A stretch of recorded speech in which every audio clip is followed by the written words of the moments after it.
بعض اوقات انسان پر بیماری یا کوئی بھی تکلیف اس کے اپنے ہاتھوں کی کمائی سے آتی ہے، یعنی اس کا اپنا کوئی گناہ یا قصور ہوتا ہے جس کی بنا پر اسے وہ تکلیف پہنچتی ہے. قرآن مجید میں آتا ہے وَمَا أَصَابَكُم مِّن مُّصِيبَةٍ فَبِمَا كَسَبَتْ أَيْدِيكُمْ وَيَعْفُو عَن كَثِيرٍ،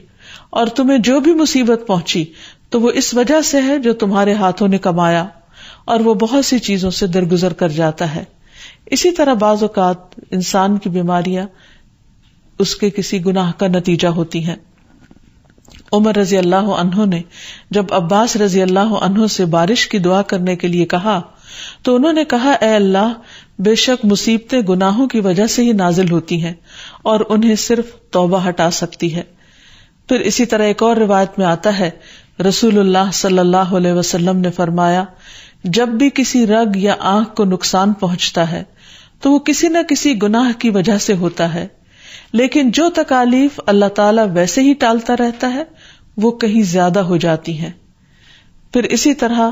بعض بیماریاں انسانوں کے اعلانیہ گناہوں کی وجہ سے بھی ہوتی ہیں، جیسا کہ ایک حدیث میں آتا ہے جب کسی قوم میں بدکاری عام ہو جاتی ہے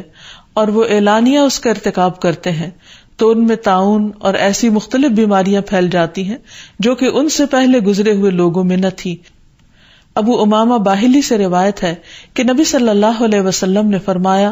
جس بندے کو بھی بیماری سے پچھاڑ دیا گیا ہو تو اللہ تعالیٰ اسے جب بیماری سے اٹھاتا ہے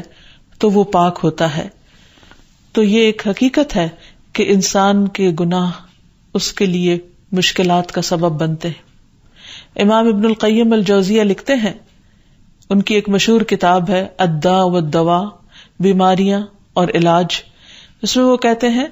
کہ کوئی بھی گناہ ایسا نہیں کہ جس کے اثرات نہ ہوں.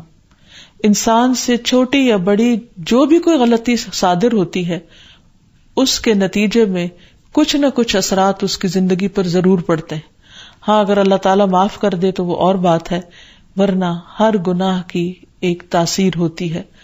اور ان تاثیرات میں سے ایک چیز یہ ہے کہ انسان مختلف قسم کی بیماریوں میں مبتلا ہو جاتا ہے. اسی لیے ہم دیکھتے ہیں کہ جب انسان بیماری میں مبتلا ہوتا ہے تو اللہ تعالیٰ اس بیماری کو اس کے گناہوں کا کفارہ بنا دیتے ہیں. جیسے حدیث میں آتا ہے کہ جس مسلمان کو کانٹا چبھے یا اس سے زیادہ کوئی تکلیف پہنچتی ہے تو اللہ تعالیٰ اس کے ذریعے اس کے گناہوں کو اس طرح دور کر دیتا ہے جس طرح درخت سے اس کے پتے جھڑتے ہیں. تو اس سے ہمیں یہ پتہ چلتا ہے کہ بیماریوں کے آنے کے مختلف اسباب ہوتے ہیں. بیماری بہرحال جس بھی وجہ سے آئے،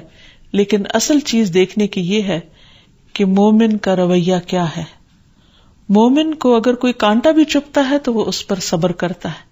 اس لیے بیماری یا تکلیف کے آنے پر انسان کو اللہ سے راضی رہنا چاہیے، شکوہ نہیں کرنا چاہیے، کیونکہ جو اللہ سے راضی ہو جاتا ہے کسی آزمائش پر،